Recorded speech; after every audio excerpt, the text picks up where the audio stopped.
എൻ്റെ പേര് pastor CV James. ഞാൻ ഇന്ത്യ പെന്തക്കോസ്ത് ദൈവസഭയോടുള്ള ബന്ധത്തിൽ ആനപ്പന്തി എന്ന് പറയുന്ന സ്ഥലത്ത് ശുശ്രൂഷ ചെയ്തു വരുന്നു. കണ്ണൂർ. അവിടെ 3 കുടുംബങ്ങളിലായിട്ട് ഏകദേശം 8 പേര് ആരാധനയ്ക്ക് കടന്നു വരുന്നുണ്ട്. കൂലി വേല ചെയ്ത് ജീവിക്കുന്നവരാണ് എല്ലാവരും തന്നെ. ഈ ക്രഷറുമായി ബന്ധപ്പെട്ട് കൂലിവേല ചെയ്ത് പോകുന്നവരാണ് മുമ്പോട്ട് പോകുന്നത്. സഭയിൽ നിന്ന് അതുകൊണ്ട് തന്നെ വലിയ വരുമാനങ്ങളോ കാര്യങ്ങളോ ഒന്നുമില്ല. മറ്റ് IPCയിൽ നിന്നുള്ള സഹായങ്ങളോ സപ്പോർട്ടുകളോ ഒന്നും തന്നെ എനിക്കില്ല. ഇതെൻ്റെ ഭാര്യ ജോയ്സ്.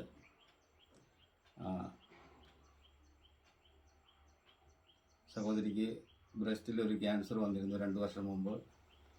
അത് ഞങ്ങൾ അന്ന് സജി പള്ളിക്കുന്ന് പാസ്റ്ററെ വിളിച്ച് ഒരു വീഡിയോ ചെയ്തിരുന്നു. അതിലൂടെ ഞങ്ങൾക്ക് 1,63,000 രൂപയോളം കിട്ടി. അതുകൊണ്ട് ഓപ്പറേഷനും 20 റേഡിയേഷനും കീമോ തെറാപ്പിയും മറ്റ്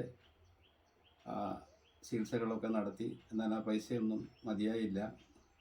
കുറച്ച് പേരോട് പിന്നെ സ്വകാര്യ വ്യക്തികളോടൊക്കെ കടം വാങ്ങിയാണ് ഞങ്ങൾ ആ ചികിത്സകളൊക്കെ മുൻപോട്ട് കൊണ്ടുവന്നുകൊണ്ടിരുന്നത്. ഇപ്പോൾ വീണ്ടും ഞങ്ങൾ ഡോക്ടറെ കാണാൻ പോയപ്പോൾ വീണ്ടും ഒരു ബ്രസ്റ്റിൽ തന്നെ ഒരു മുഴ ഉണ്ട് എന്ന് പറയാൻ തക്കവണ്ണം ഇടയായി തീർന്നു. ചില ടെസ്റ്റുകൾക്കൊക്കെ ഞങ്ങൾക്ക് മാമോഗ്രാമും അതുപോലെ മറ്റ് ടെസ്റ്റുകൾക്കൊക്കെ ഞങ്ങൾക്ക് എഴുതി തന്നു. പക്ഷേ അന്നേരം ഞങ്ങളുടെ കയ്യിൽ പൈസ ഇല്ലാത്തതുകൊണ്ട് അത് ഞങ്ങൾ തൽക്കാലത്തേക്ക് മാറ്റി വെച്ച് ഇപ്പോൾ ഇങ്ങനെ തുടരുകയാണ്. അടുത്ത മാസം ഡോക്ടറെ കാണാൻ പോകേണ്ടതുണ്ട്. അതിൻ്റെ കാര്യങ്ങൾ ഒക്കെ ചെയ്യേണ്ടതുണ്ട്. എന്നാൽ ഞങ്ങളുടെ കയ്യിൽ പൈസയൊന്നുമില്ല. ഞങ്ങൾക്കൊരു മോളാണുള്ളത്. വിവാഹം കഴിച്ചു വിട്ടിച്ച് ചെറിയ 2 കുഞ്ഞുങ്ങളുണ്ട്. അവരും കൂലിവേല ചെയ്താണ് ജീവിക്കുന്നത്. ഈ വീട്ടിൽ ഞങ്ങൾ 2 പേരും മാത്രമേ ഉള്ളൂ. പ്രിയ സഹോദരിക്ക് ജോലിയൊന്നും ചെയ്യാൻ പറ്റുന്നില്ല. ജോലികളെല്ലാം ഞാൻ തന്നെയാണ് ചെയ്യുന്നത്. വളരെ ബുദ്ധിമുട്ടിലൂടെയാണ് ഞങ്ങൾ കടന്നു പോകുന്നത്. ഈ രോഗവിവരത്തെക്കുറിച്ച് അതിനു മുമ്പ് പിന്നെ കടഭാരത്തെക്കുറിച്ച് പറഞ്ഞല്ലോ. 2014 ഞങ്ങളൊരു ജപ്തിയെക്കുറിച്ച് നമ്മളിപ്പോൾ സംസാരിച്ചത്. ഒരു ലോൺ എടുത്തിരുന്നു 2014. അത് കണ്ടിന്യൂ ആയിട്ട് നമ്മൾ അടച്ചുകൊണ്ടിരിക്കുകയായിരുന്നു. അതായത് ഈ രോഗം വന്നതിന് ശേഷം 2 വർഷം. അന്ന് എത്ര ലോൺ എടുത്തത്? അന്ന് 3 ലക്ഷം രൂപ ലോൺ എടുത്തതാണ്. അത് ഞങ്ങളിങ്ങനെ അടച്ചുകൊണ്ടിരിക്കുകയായിരുന്നു. ഈ രോഗം വന്നതിന് ശേഷം 2 വർഷമായി അടയ്ക്കാൻ പറ്റിയില്ല.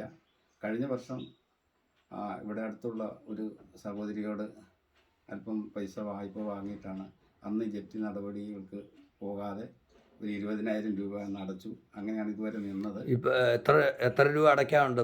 ഇപ്പോൾ 2,50,673 രൂപ ഇപ്പോൾ കുടിശ്ശികയായി അടയ്ക്കാൻ. അപ്പോൾ 2014 എടുത്തിട്ട് പാസ്റ്റർ കൃത്യമായിട്ട് അടച്ചുകൊണ്ടിരുന്നു. അതുകൊണ്ടാണ് പൈസ കൂടാതെ വന്നത്. ഓക്കെ. ഇപ്പം ജപ്തി ചെയ്യുന്ന കാര്യത്തെക്കുറിച്ച് എന്നാ ഒരു ലാസ്റ്റ് ഡേറ്റ് പറഞ്ഞേക്കുന്നത്? കഴിഞ്ഞ ആഴ്ചയിൽ ഞാൻ അദാലത്തിന് പോയിരുന്നു. ആ അദാലത്തിൽ നിന്ന് 2,50,000 രൂപയിൽ നിന്ന് 26,000 രൂപ പലിശ ഇനത്തിൽ നമുക്ക് ഇളവ് ചെയ്തു തന്നു. ബാക്കി 24,673 രൂപ 24,000 അല്ലല്ലോ, 2,24,364 ഇതിനകത്ത് അങ്ങനെയാണ് കാണിക്കുന്നത്. 363 രൂപ അങ്ങനെ കാണിക്കുന്നു. 25/2/2022 അടച്ച് ക്ലോസ് ചെയ്യണം. ഇല്ലെങ്കിൽ ജപ്തി നടപടിയുമായി അവർ മുമ്പോട്ട് പോകുന്നു. ഇപ്പോൾ ജപ്തിയിലാണ് വീട്. അതെ. ഓക്കെ. ആ ഡേറ്റിൽ തന്നെ അടയ്ക്കണമെന്നാണ് അവർ പറഞ്ഞിരിക്കുന്നത്. ഇല്ലെങ്കിൽ ജപ്തി നടപടിയുമായി മുന്നോട്ട് പോകും. എന്നാൽ നമ്മുടെ കയ്യിൽ ഇപ്പോൾ ഒരു പൈസ പോലും അടയ്ക്കുവാനില്ല. ഈ സഹോദരിയുടെ ചികിത്സയ്ക്ക് തന്നെ പൈസ കണ്ടെത്താൻ വിഷമിച്ചിരിക്കുന്ന സാഹചര്യത്തിലാണ് ഇങ്ങനെ ഒരു സ്ഥിതിവിശേഷം കൂടെ ഉണ്ടായിരിക്കുന്നത്. ഓക്കെ. ആൻറ്റി, അസുഖത്തെക്കുറിച്ച്? ഞാൻ ഡോക്ടറെ അടുത്ത് പോയപ്പം ഡോക്ടർ പറഞ്ഞത് ഈ ബ്രസ്റ്റിൽ രണ്ടാമതൊരു മുഴ വന്നിട്ടുണ്ട്. അത് ഓപ്പറേഷൻ ചെയ്ത് എത്രയും പെട്ടെന്ന് ഓപ്പറേഷൻ ചെയ്യണമെന്ന് പറഞ്ഞിട്ട് അതിന് മാമോഗ്രാമിലുള്ള അപേക്ഷയെല്ലാം കൊടുത്തിട്ടുണ്ട്, ബുക്ക് ചെയ്തിട്ടുണ്ട്. എത്രയും പെട്ടെന്ന് മാമോഗ്രാം ചെയ്യണം. വേറെ ബ്ലഡ് ടെസ്റ്റുകളെല്ലാം ചെയ്യണം.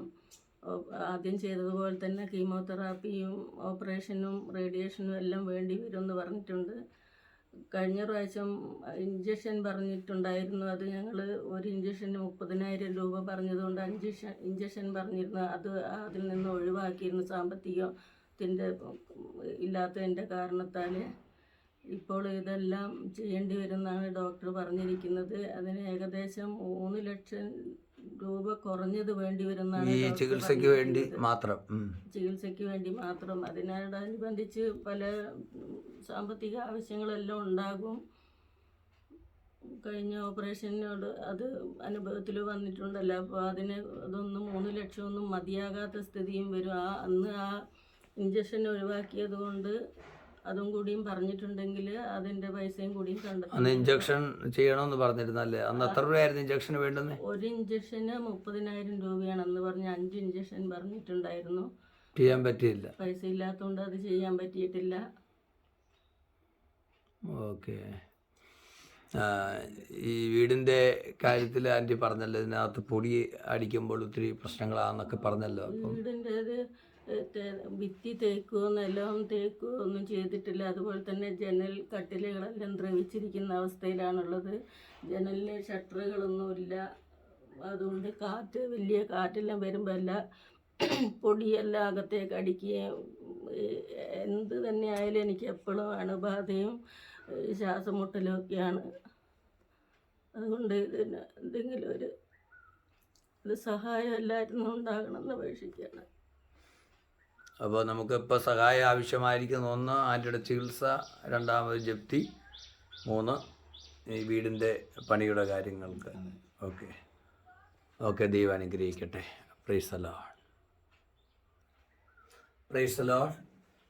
പ്രിയമുള്ളവരെ, ഭർത്താവിൻ്റെ ദാസനും ദാസിയും പറഞ്ഞ വസ്തുതകൾ കേട്ടല്ലോ.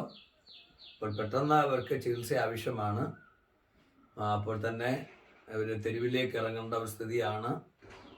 ഇതെല്ലാം ബാങ്ക് കൊണ്ടുപോകുന്ന ഒരു സാഹചര്യത്തിലേക്ക് എത്തിയിരിക്കുന്നു. പാസ്റ്ററെ, ആരെങ്കിലും സഹായിക്കാനുണ്ടോ പാസ്റ്ററെ? ഇല്ല, ഒരു സഹായവും എവിടുന്നും ഇല്ല. ഓക്കെ. ഇപ്പോൾ ചിലവിനൊക്കെ എങ്ങനെയാണ് പാസ്റ്റർ? ചിലവ് ഞങ്ങൾ ഈ റേഷനൊക്കെ കിട്ടുന്നത് കൊണ്ട് ഒക്കെ ചെറിയ തോതിലൊക്കെ അങ്ങനെ കഴിഞ്ഞു പോവുകയാണ്. ഇപ്പോൾ മരുന്നിനും ഒന്നും പൈസ ഇല്ലാത്തൊരു സാഹചര്യമാണ് ഇപ്പോൾ ഉള്ളത്. ഓക്കെ. അപ്പോൾ നല്ല ഭക്ഷണമൊന്നും കഴിക്കുന്നില്ല. അപ്പോൾ ആൻറ്റിക്ക് ഇച്ചിരി ആരോഗ്യം ഒക്കെ വേണ്ടുന്നതാണ്. പ്രശ്നങ്ങളുണ്ട്. അതുകൊണ്ട് നല്ല. ഓക്കെ. നമുക്ക് ഈ കുടുംബത്തെ സഹായിക്കണം പ്രിയമുള്ളവരെ. അതിനായിട്ട് ഞാൻ അപേക്ഷിക്കുകയാണ്. ഒരിക്കൽ പ്രിയ കർത്തദാസനോട് പറഞ്ഞൊരു കാര്യമുണ്ട്. അന്ന് സഹായം ലഭിച്ചതുകൊണ്ടാണ് ആൻറ്റി ഇന്ന് ജീവിച്ചിരിക്കുന്നത് എന്നൊരിക്കൽ പാസ്റ്റർ പറഞ്ഞു.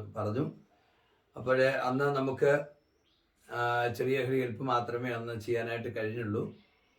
എന്നാൽ ഇപ്പോൾ വലിയൊരു ആവശ്യം ഇപ്പോൾ ഉണ്ട്. നമുക്ക് ഈ കുടുംബത്തെ സഹായിക്കണം. ഈ കുടുംബത്തിന് വേണ്ടി പ്രാർത്ഥിക്കണം. കഴിവ് ഷെയർ ചെയ്യണം. ഈ കാര്യങ്ങളെക്കുറിച്ച് വിശദമായിട്ട് അറിയുവാൻ പാസ്റ്റർ സജി പള്ളിക്കുന്ന് 97 459 20074 എന്നീ നമ്പറിലോ 93 888 99 893 എന്നീ നമ്പറിലോ വിളിച്ച് വിവരങ്ങൾ അന്വേഷിക്കാവുന്നതാണ്. പാസ്റ്റർ ഏത് ബാങ്കിൽ അക്കൗണ്ട് ഉള്ളത്? എനിക്ക് SBI Iritty branch. Okay. SBI Iritty ബ്രാഞ്ചിലാണ്, കണ്ണൂർ. ഓക്കെ. പാസ്റ്റർ അക്കൗണ്ട് കിടക്കുന്ന പേരെങ്ങനെയാ? എൻ്റെ പേര് ജെയിംസ് CV എന്നാണ്. ജെയിംസ് CV എന്ന് പറഞ്ഞാൽ പിന്നെ ചന്ദലക്കുന്നേൽ വർഗീസ്. ഓക്കെ. അപ്പോൾ ഇതാണ് അദ്ദേഹത്തിൻ്റെ സെക്കൻഡ് നെയിം. കഴിവതും ആളുകളിലേക്ക് ഇത് ഷെയർ ചെയ്യണം. 2 കാര്യമുണ്ട്. ഒന്ന് ജീവൻ്റെ പ്രശ്നമാണ്. അടുത്തൊരു വിഷയം ഉള്ള കിടപ്പാടം നഷ്ടപ്പെടുന്ന ഒരു വിഷയമാണ്. പണിതീരാത്ത ഒരു വീടാണ്. ഇവിടെയൊന്നും ആ ഭാഗത്തൊന്നും ശരിക്കും പറഞ്ഞാൽ തേച്ചിട്ട് പോലും ഇല്ലാത്ത ഒരു സാഹചര്യങ്ങളാണ് നമുക്ക് കാണുന്നത്. ആ മുകളിൽ ഭാഗമൊക്കെ ശരിക്ക് ആ മുകളിൽ ഭാഗങ്ങളൊക്കെ വളരെ ഒരു വല്ലാത്ത സ്ഥിതിയിലാണ് ഇരിക്കുന്നത്. പണിയൊന്നും കഴിഞ്ഞിട്ടില്ല. മുകളിൽ ആസ്പെറ്റാസ് ആണ്. ഈ കുടുംബത്തെ സഹായിക്കുവാൻ ഞാൻ പ്രത്യേകമായിട്ട് അഭ്യർത്ഥിക്കുന്നു. ജനലിലെ കഥകളൊന്നും ഇട്ടിട്ടില്ല. വളരെ ഈ രോഗാവസ്ഥയിൽ വളരെ ബുദ്ധിമുട്ടിലൂടെയാണ് ഈ കുടുംബം മുന്നോട്ട് പോകുന്നത്. ദയവായിട്ട് ഈ കുടുംബത്തെ സഹായിക്കുവാൻ ഞാൻ ദൈവനാമത്തിൽ അപേക്ഷിക്കുന്നു, അഭ്യർത്ഥിക്കുന്നു. ഏറ്റവും ഒടുവിലായിട്ട് എന്തെങ്കിലും പറയാനുണ്ടോ? കഴിഞ്ഞ വീഡിയോ ഇട്ടപ്പോൾ ഞങ്ങളെ സഹായിച്ചവരും ഈ വീഡിയോ കണ്ട് ഞങ്ങളെ സഹായിക്കുകയും ഞങ്ങൾക്ക് വേണ്ടി പ്രാർത്ഥിക്കുകയും ചെയ്യണമെന്ന് ദൈവനാമത്തിൽ ഓർപ്പിക്കുന്നു. നിങ്ങളെ എല്ലാവരെയും ഓർത്ത് ഞങ്ങളും കുടുംബമായി പ്രാർത്ഥിക്കും. ദൈവം നമ്മെ എല്ലാവരെയും അനുഗ്രഹിക്കുന്നു. സ്തോത്രം. ഞാൻ വളരെ ദീർഘം യാത്ര ചെയ്ത് ഏകദേശം 300 കിലോമീറ്ററോളം യാത്ര ചെയ്തിട്ടാണ് പ്രിയ ജെയിംസ് പാസ്റ്റർ അടുത്ത് എത്തിയത്. പ്രിയ പാസ്റ്റർ ഞാൻ ഇവിടെ വന്നതും പ്രാർത്ഥിക്കുന്നതും ഈ വീഡിയോ ഇടുന്നതും ഒക്കെ ഈ കുടുംബത്തിന് അനുഗ്രഹമായി തീരട്ടെ. ദൈവം എല്ലാവരെയും അനുഗ്രഹിക്കട്ടെ. ആമേൻ.